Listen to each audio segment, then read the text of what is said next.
हमें इस क्वेश्चन में गिवन है कोई एक रॉड AB जिसके लेंथ 3 मीटर है। उसके लिए लीनियर मास डेंसिटी x के डायरेक्टली प्रोपोर्शनल है, where x is distance from end A of the rod. So उस रॉड के लिए distance of centre of mass from end B कितना होगा हमें कैलकुलेट करना है। सबसे पहले total length of rod 3 metre. उस रॉड के लिए लीनियर मास डेंसिटी उसको हम लैम्डा से रिप्रेजेंट कर सकते हैं या फिर म्यू से रिप्रेजेंट कर सकते हैं, is directly proportional to X. Proportionality हटाते हैं, कांस्टेंट पुट करते हैं, तो let's say lambda is equals to some constant के टाइम्स एक्स। सो इस रॉड के लिए distance of centre of mass from end B कितना होगा हमें कैलकुलेट करना है।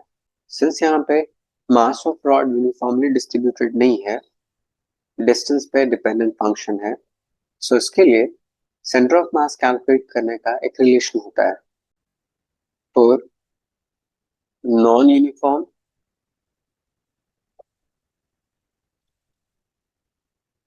Distribution of mass.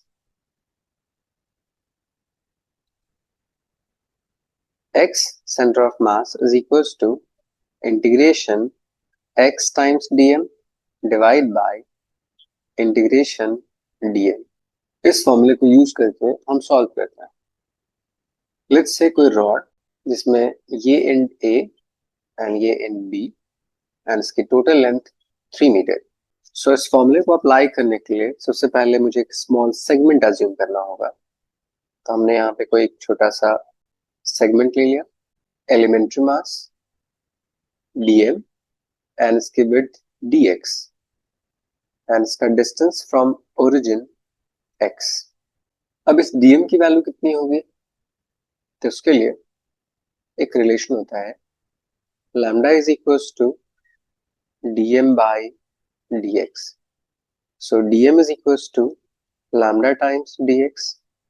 लैम्डा की वैल्यू k टाइम्स x, की पूरी वैल्यू हो जाएगी k times x times dx is equals to dm।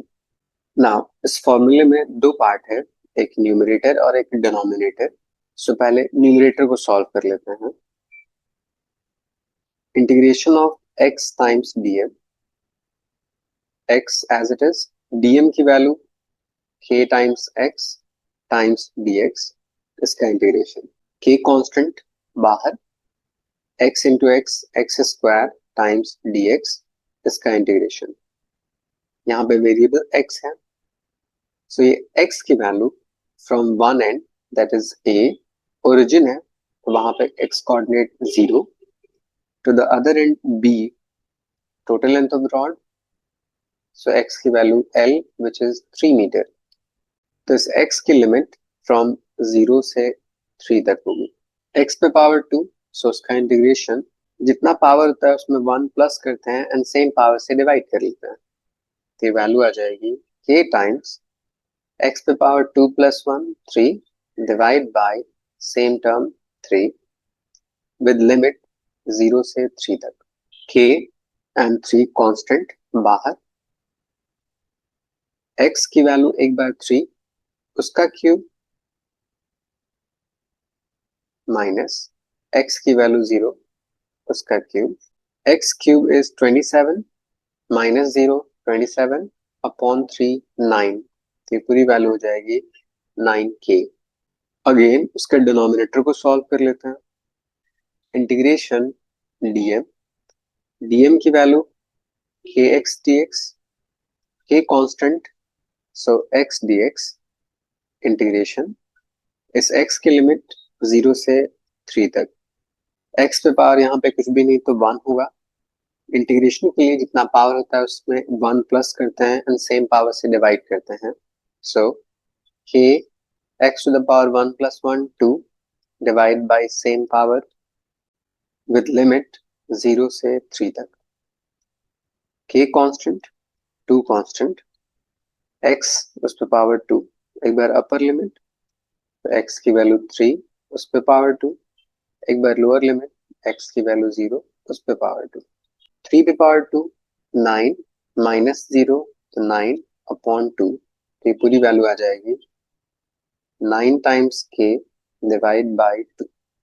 हमें न्यूमरेटर एंड डिनोमिनेटर दोनों पता है। नाउ इन दोनों टर्म को इस एक्सप्रेशन में पुट करके सिंप्लीफाई कर लेते हैं।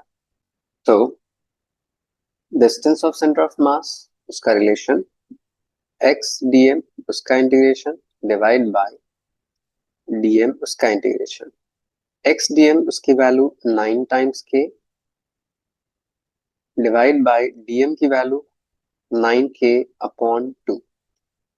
9k and 9k cancel out, ये अपॉन में ऊपर चला जाएगा मल्टीप्लाइड में, तो ये पूरी वैल्यू आ जाएगी 2। तो ये distance of centre of mass उस रॉड के लिए फ्रॉम एंड ए, बट हमें कैलकुलेट करना था from end B. So from end B calculate करने के लिए टोटल डिस्टेंस से माइनस कर देते हैं। Distance of centre of mass is equals to total length 3 minus 2 which is equals to 1 meter. Option 2 is correct.